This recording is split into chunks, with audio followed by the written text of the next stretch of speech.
Apple Vision pre-orders just started, and it is already selling out.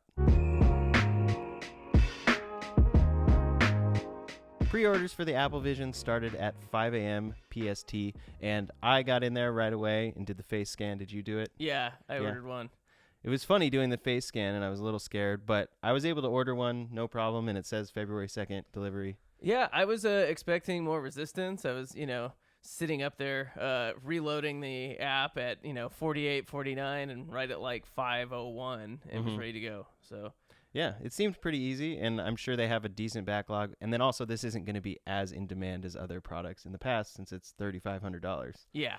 It was a fairly easy process, and you were able to choose between picking it up in store, which it said is recommended, or having it delivered to you. So I chose the latter, but you chose... I chose picking it up in store, and I had to reload one extra time because my Apple Card had some problems with it. Mm-hmm.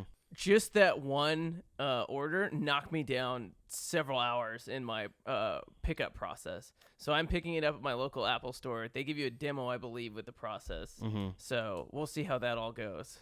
Yeah, I'm curious to see if I'll regret not doing the demo in store, not picking it up in store. I just pictured going there and it being like chaos instead of me just getting it at home and opening it on my own, which is kind of, that sounds nice. Yeah, we're all traumatized by old iPhone releases and Yeah. waiting in line all night for things, but I don't think it's going to be that crazy for this product. And then like I have to walk out of the mall, and is everyone going to be like applauding or something? That's not my thing. Yeah, I think for this product, they didn't want to put people through the ringer on it. Yeah, but this is the first time full pricing has been announced, so it's $34.99 for the 256 gigabyte model, and then it goes up $200 for more storage. So 512 is $36.99, and 1 terabyte is $38.99. And already they have been selling out to the point where if you order one right now, which is just a few hours after launch, it's going to be coming in March. So you're already a month behind. We're 5 hours in, right? That's Yeah. what you just said. So we are, who knows what's going to happen at the end of the day, at the end of the week, because once people see that these things are in limited quantity, you'll get your scalpers going, you'll get your other people who want to jump on the bandwagon. So yeah. And one big thing that's interesting is you can finance it super easily through the Apple Card with 0% interest. So that probably will lead to some more sales because not everyone has $3,500, but they can stomach 12 months of zero interest payments a lot easier. And then there were a couple other options like lenses, but a big one is AppleCare. Yeah, AppleCare is expensive for this product. Yeah, it's $500 for the Apple Vision Pro. But does that make sense? Because we now know how much it costs to repair it. Yeah, the repair is going to be $2,400. I'm curious to see what the difference is between warranty repairs and what makes it a $2,400 repair. Yeah. Is opening this headset up the same thing? And have you seen those videos of people repairing iPhones at home now? Yeah. Our good friend Austin Evans did a video of repairing his iPhone at home. Mm-hmm. And I'm curious to see if they're going to be forced to give people kits to actually repair the Apple Vision Pro at home. They did release a video at launch called Making Apple Vision Pro, and overall, watching it, it just kind of gives me an appreciation for manufacturing, because a lot of people don't even recognize that these things have to be manufactured to the quality that they're at. It's one thing to build like one of them, but to actually build it in quantities, it's pretty impressive to see. Yeah, I always love those videos of like how they make the iPhone or the materials that they're choosing or how this thing actually comes together into one big piece, because there's so much tech packed in. There's so many cameras, there's so many sensors, and it's just a beautiful piece of engineering. Yeah. I'm really excited to try it out. It almost seems too good to be true that in like 2 weeks or something, I'm going to be able to play with this. Next time I take a flight, in theory, I could be the guy on the plane watching a movie on his Vision Pro. I'm excited. I'm excited for the entertainment aspect. We got more information about the 3D videos. We're getting a couple native 3D videos right off the bat. Mm-hmm. Yeah, 3D movies available at launch are Avatar: Way of Water, Avengers: Endgame, Star Wars: The Force Awakens, and Encanto. And apparently you can rent those on Apple TV, and it's the 3D version. Or if you already own it, you'll get it automatically. And then I think in the future, those and others will be coming to Disney Plus in 3D. Yeah, and that's movie theater 3D, right? This isn't spatial video, correct? I'm assuming, that it's just going to be what they released in theaters, but it's somehow converted for the two lenses on this thing. We also saw a problem with Netflix, right? So Netflix is not going to be natively coming, and neither is Spotify. So they're not going to have native apps. So one of the cool things about Disney Plus is they're actually giving you environments, and we don't know what that is yet. And once we get our hands on it, we'll see if they built us a Star Wars cantina. Yeah, one of them said you can watch Star Wars on Tatooine. Oh, awesome. So we're really excited about that stuff, but we were kind of bummed that Netflix isn't getting their native app with their native, environments, which would be so cool to watch whatever your favorite Netflix series is in its own environment. And so I believe there's been reports in either direction, but the Vision Pro is coming with the iPad's App Store. So anything you can get in 2D on an iPad, you should be able to get on the Apple Vision Pro at launch. But Netflix was even saying there's some reports in either direction that app might not even be available.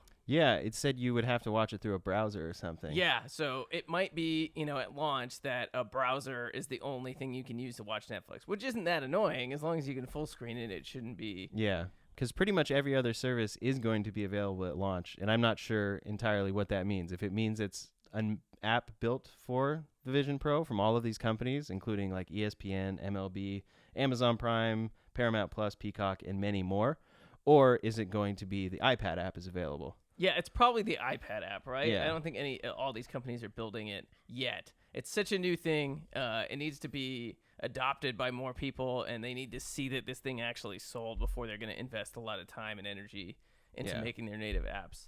Another thing is they're making immersive experiences on Apple TV. I did see that, yeah. Yeah, so those are going to be, I think, 3D, but then you also are immersed in other ways. I'm not entirely sure what that's going to be. They had 3D camera video. So the picture they showed was someone on a tightrope in the middle of a canyon. And so they have a 3D camera out there. So I think it'll be very similar to what we have on the Quest already. Yeah. Some of those videos where you could see 3D high up and things like that. So I'm excited about those too. I showed those to everyone once I got a Quest. Yeah. I think they're going to give up on Spotify for the moment. Spotify doesn't seem to have any interest in building an app for this. And Apple already has Apple Music, which I use and I love. So Yeah. I don't know why they would try to adopt this soon. And I really think this isn't going to replace your headphones. So it's not going to replace your music experience. So, yeah, I don't think anyone who has AirPods is going to just use the Apple Vision Pro instead. Yeah. But regarding 3D, this could finally be like a 3D home experience that makes sense. We've had 3D TVs in the past, and they definitely fizzled out. But if 3D content can come in a high enough quality to the Apple Vision Pro, this could be pretty cool. So they just launched a video called The Guided Tour, which had way more information about Vision OS. Yeah, it's basically they give a guy the headset for the first time, and he's trying it out, and they're explaining how you pinch and how you control things. One interesting thing I didn't fully recognize is that because you have eye tracking, you don't have to be doing this with options. You can just have your hands down, and she said resting comfortably in your lap, and then he's looking at the option, and then he pinches his fingers. So you're not going to be on an airplane doing this, but you'll be on an airplane with your fingers down in your lap. Oh, that's awesome. I've been seeing stuff, too, about looking to use Siri. So instead of having to pinch or whatever, like there's an actual bar that you can, or a button that you can look at to dictate.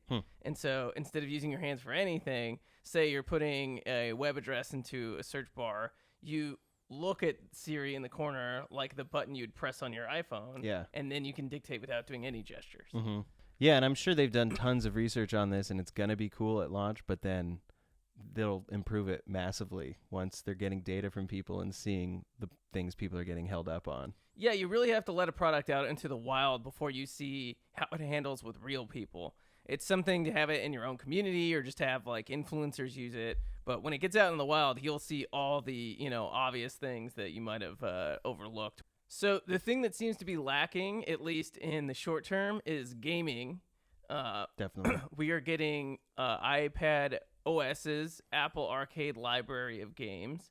And so there's some stuff and there's some good stuff, but definitely not a library like, say, MetaQuest's library or things that seem to be natively built for the Apple Vision Pro. Yeah, I'm surprised they don't have one at launch. Yeah, you'd think they'd pay one developer a bunch of money. And Quest just did this with Asgard's Wrath 2. They ship it with almost everything they can bundle it with. Yeah. And that's got to be their flagship game that I'm sure Meta paid to develop this game to make it so they can have a great product to go with their headset. So the fact that Apple didn't do this is kind of surprising. Yeah, it seems they're definitely going more of the computer and, I don't know, extra screen approach and memories and photos. A lot of that is just kind of contrary to what a VR headset has been up to this point. So that may be intentional, or maybe they do plan to make it more of a gaming thing in the future, but they just need to get it out. Yeah. In the meantime, I'm sort of happy to use this as a travel screen and then see the rest of the features come as they come. With the iPhone 16, they're making a dedicated button for spatial video, correct? Mm-hmm. And so that means we're going to get tons more content in this next product cycle of the iPhone for Apple Vision Pro and be able to see almost like a new social media emerge, where instead of pictures to videos, we now have videos to 3D video, and we'll see how that adopts in the future. One thing I am curious to experience is on the Meta Quest and every headset, you have to like map out your environment and your boundary, but they've really never shown that with this. The guy just like stands up in that guided tour and walks out into the room, and he like dodges a table in the process, and they've really never shown how you set that up. Does it just automatically figure it out for you, and is it good, or are you going to have to do that mapping process?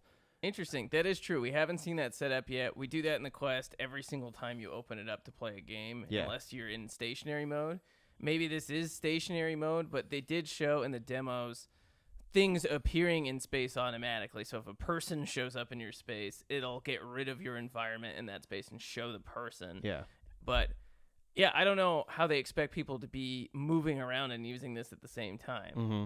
So that'll be interesting to see. Yeah, I don't think, because that's such a gaming use, I don't even know if they've planned for that yet, or if they have. Yeah, we'll see what their solution to that is. Yeah.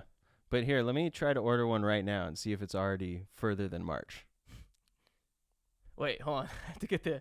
Before you do that, hold on, stop. So I'll just like film you from the other side on my phone. Scanning my face, which you have to do. There's no option not to do this.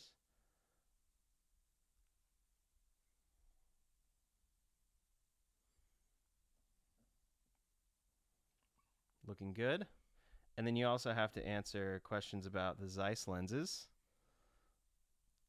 No, I don't wear glasses. No, I don't wear contacts. No, I haven't had surgery. Okay, so if I click on the 256 gig model and scroll down, let's just go buy. No AppleCare Plus. March 1st to March 8th. 5/12, it says delivery details updated. Same thing. It is unavailable at the Apple Brea store, but it will deliver to me. 1 terabyte, also March. So it looks like most of the early appointments are unavailable at the Apple Store, but they're shipping it, and it's March 1st to March 8th at the time of filming this, which at this point I guess is 7 hours. It's sold out, and I imagine these March ones are going to go pretty quick too, because we're not even like close to half the day being done. Yeah, and currently the rumor is they have 60 to 80,000 at launch, and then they're going to plan to have 400,000 that they make for all of 2024. It's going to be fun having a product that a lot of people don't get to use yet. I'm going to have tons of fun throwing this on everyone's face that I get a chance.